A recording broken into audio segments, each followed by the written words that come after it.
Okay, moving on, let's go to our next story, which is about India. And I want to talk to you about a particular issue and the importance of this story, these elections, to the Indian community, not just the Indian American community, but those who are in India as well.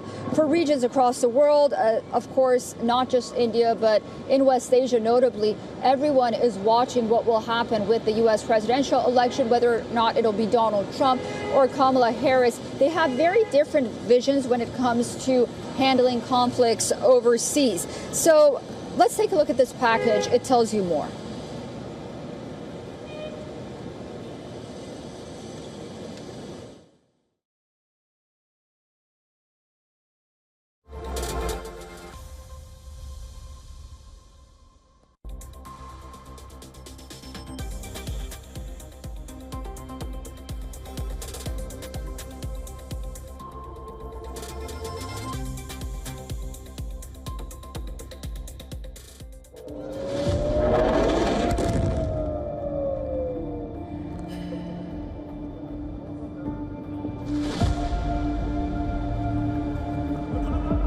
The ravages of war. The people of Gaza have rummaged in this nightmare for the last year and more. Multiple peace efforts and ceasefire pushes, many of them led by America, have fallen through. And it's boiled down to which incumbent of the White House, if any, can pull them out of it. For months now, Gazans have been hanging on to every word and expression flowing out of this US election race.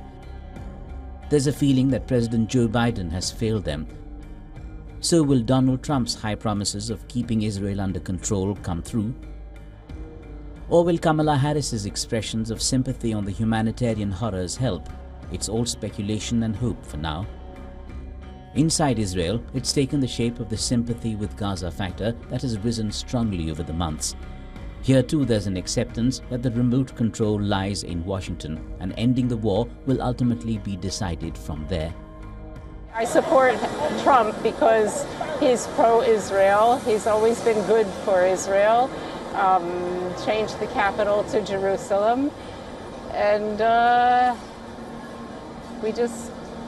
all of my friends and all of my family, they've voted for Trump, so we hope he wins. We have only one country in all the world. We have small country. In all the world, a lot of people in the world hate us, and Trump can save us, and we need him. We need him so much. I'd like Miss Harris to win the election, and that's because I'm pro-democracy. And I think Trump is a horrible man, and I don't see any reason anyone would trust him with anything that he's going to do for anyone, so I'm for Miss Harris. Vice President Harris has made clear that if she wins the election, she would continue the policies of the Biden administration. Harris has said that she would continue to work around the clock for a hostage release and ceasefire deal. She's also said that Hamas cannot be allowed to control Gaza after the war, and that she would work towards a two-state solution.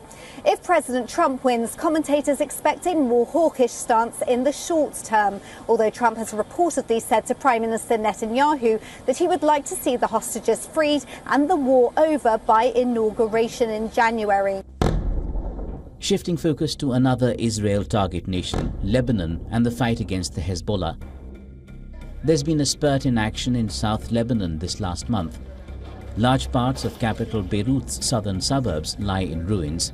Among the people, the America factor and influence is a dominant concern.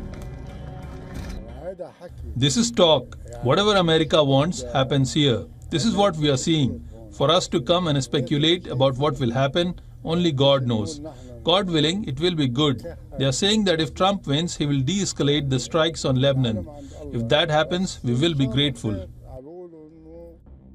And Front 3, Iran. Washington's deployment of its B-52 bomber in West Asia as temperatures climb in anticipation of an Iranian counterstrike against Israel prompted Tehran to label the US as a destabilizing presence in the region. As they look to the US elections, hoping for new approaches on clearing the war clouds. Bureau Report, WION World is One. For all the latest news, download the WION app and subscribe to our YouTube channel.